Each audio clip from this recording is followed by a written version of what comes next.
Today we talk Nintendo suing the creators of the Yuzu emulator, Remedy buying rights to Control, and some more layoffs. All here for you on TouchPad.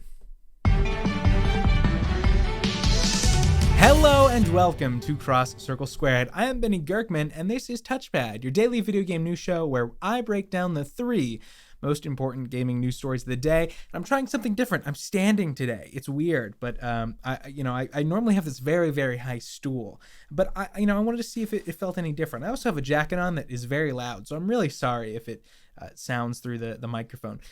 I should probably take it off, but I don't care. Let's get into it. The biggest story of today is Nintendo suing the creators of the Yuzu Switch emulator. Stephen Totilo first spotted this filing over on Twitter, where he posted the preliminary statement from Nintendo to the creators of Yuzu. Nintendo alleges that Yuzu supplements pirating at a massive scale, claiming that with the help of Yuzu emulation using the software, users can commit mass piracy. They claim Tears of the Kingdom was downloaded over 1 million times before it was even officially published, and that Yuzu, the software you could have used to play Tears of the Kingdom, was instrumental in those players getting their hands on the game free and early. They also essentially allege that emulation at all is piracy, saying, quote, "A video emulator is a piece of software that allows users to unlawfully play pirated video games," unquote. Of course, the Switch itself uses emulation in all of its Nintendo Switch Online catalog to play N64 games, Game Boy games, SNES games, and more. So it's legal if you pay them, not legal if you are using your own games and not paying them a second time. Apparently, Yuzu is different in this regard. There's a few holes in their argument here, as I'm about to mention. I'm no lawyer, right? I don't know whether this will stand up in a court of law or not, but just from the outside, you could tell a few holes in what they're trying to prop up here. Yuzu, while a major Switch emulator, wasn't even really the root cause of Tears of the Kingdom piracy. Not only could you play it with other Switch emulators like Ryujinx, but you could also literally download Zelda early and play it on the Switch itself with Homebrew.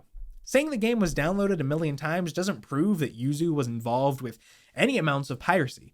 They have no control over that. Their tool allows for piracy, sure, but it also allows for the legal play of backed up Switch titles, of which you own. It's not technically Yuzu's fault if you're using it to commit a crime. Should a company go after a CD player if you could technically place burned CDs on it? Ban iPhones or TVs because you could pirate a movie and play it on it? Not to mention the actual sales damage done to Nintendo through this piracy would not only be very small proportionally, but probably practically nothing in terms of their overall sales. Tears of the Kingdom sold 20 million copies. It was the best-selling game of the year. And a lot of people who played Tears of the Kingdom on emulators, whether at higher refresh rates or resolutions, or just on the Switch itself early or whatever, also bought the game. It made a lot of excitement for the game as well. So, Yuzu really has no copyrighted material in the software, at least from what we know. And to be fair, it's unlikely that there is copyrighted material, or I think Nintendo would have mentioned that. There's kind of a weird case going on here. Yuzu does provide some support through their Discord, as well as guides on how to find other sources of information on how to dump your own games or potentially get your hands on the copyrighted keys required to use the emulator. And they also mention that you might need to hack a Switch to get those keys. So the argument here essentially boils down to less of if the emulator itself actually allows piracy versus if Yuzu, through their guides, FAQ, and just general usage, suggests piracy. And even if that is true, Nintendo is seeking for the emulator to be shut down, not the guides and FAQs. So I do think this is kind of just a dumb suit overall. Yuzu, compared to most emulators, is incredibly hard to use as far as I've tried. You need highly encrypted keys and game files, and you really need a modded Switch, or you really need to search for it. And I really doubt that enough people figured all that out to have a meaningful impact on Nintendo's revenue. As for the suit itself, Nintendo is seeking money for all damages, as well as a complete shutdown to Yuzu in its entirety. I'm putting an Ars Technica article that goes into some good detail below if you want to learn more. Okay. In other news, Remedy has acquired the rights to their 2019 game Control, or rather the rights to the IP surrounding it. The rights were previously held by 505 Games, who published that original title. Control 1 sold a few million copies and was generally successful overall, at least enough for Remedy want to continue the series with Control 2 and also that multiplayer Control game codenamed Condor. They bought the rights for 17 million euros from 505, and 505 will still be the publisher for Control 1, at least until the end of the year. Future titles may also be published by 505. There's just no expectation anymore. Remedy has not decided if their future titles will be self-published or published by a third party, so they could go back to 505 Games if they felt like it, but they themselves own the IP, so it's them to decide that now. I imagine Remedy would just finally like to own all of their IP. In the past, pretty much all of their titles have been for outside companies in terms of rights holders. Max Payne was for Rockstar, Microsoft owned Alan Wake until recently, and they still own Quantum Break, and 505 until now owned Control. So they're basically just working for other companies. So I feel like they really, really want to get their rights to this, especially since they're starting to delve into their cinematic universe where everything is connected. It becomes imperative that they own those rights so that they can connect those games past just little passing references. According to IGN, that 17 million number that they're paying for it, that's all the money that 505 supplied for the development of Control, plus a little extra.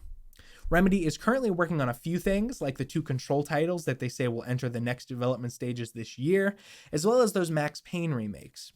We also just learned a few weeks ago that Alan Wake 2 has already sold over 1.3 million copies, and that's a digital-only horror game, so it seems to be going pretty well over at the Finnish company. All right, sadly, like I guessed yesterday, and like I mentioned, there are more layoffs today. ESL and Faceit will be laying off 15% of their staff. This comes at about 250 to 300 roles. Savvy Games Group, which is a Saudi investment games company, purchased ESL as well as Faceit and a few smaller esports companies back in 2022, and they're now essentially seeming to just get rid of any redundancies there. 300 roles is a big hit to the relatively small esports industry. It's a small esports industry in terms of employee count, not like just general money count. In that regard, it's pretty big, but there's not many employees working in esports when you compare it to something like games or tech overall. But esports has also gone through some rough times in the past few years, so it's kind of unsurprising to see these layoffs coming through. It's still sad to see, though. Deck 9, developers of Life is Strange True Colors, as well as a dev on the Expanse Telltale game, are laying off 20% of their staff. That's equal to about 30 employees. They laid off an additional 30 people last May as well. For our third layoff, we have Star Citizen Dev CIG, and they laid off staff as they relocated offices. There's a lot of kind of vague information here, and there's also some claims of an extremely toxic work environment. So no real concrete info on that yet, but it does look like a few people at least left their jobs, whether by force or just because they didn't want to relocate, whatever it may be, and as well as some claims of just not really a great work environment. I'll try to find some more on that or more concrete information if anything comes out. For some good news, at least, there's a new studio opening up under NetEase. Ex-Treyarch dev David Vonderhaar has opened up to Bullet Farm under the company and plans to work on a new co-op first-person game. As for some last tiny little bit of news, PC Gamer has reported that Persona 3 Reload may be getting the Originals DLC, as well as evidence of 6 DLC packs in total. These are mostly costume sets and some other things, but I'll leave that article below to check out if you're interested in learning more. Out today, we have a remake of Brothers: A Tale of Two Sons that's coming to PS5, Series X and S, as well as PC. Cook Serve Delicious is coming to Xbox, current gen and last gen, and also that Night Dive Dark Forces remaster drops today. On OpenCritic, the Tale of Two Sons remake is sitting at an 82. It looks to be a faithful remake with some higher fidelity, much the same as Night Dive's Dark Forces remaster. That one has no critic score yet, but it's getting 8s and 9s generally.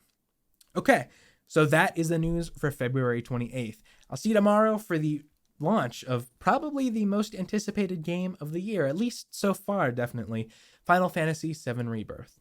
Have a great day, and as always, I am Benny Gerkman. This is Cross Circle Squared, and I will see you tomorrow.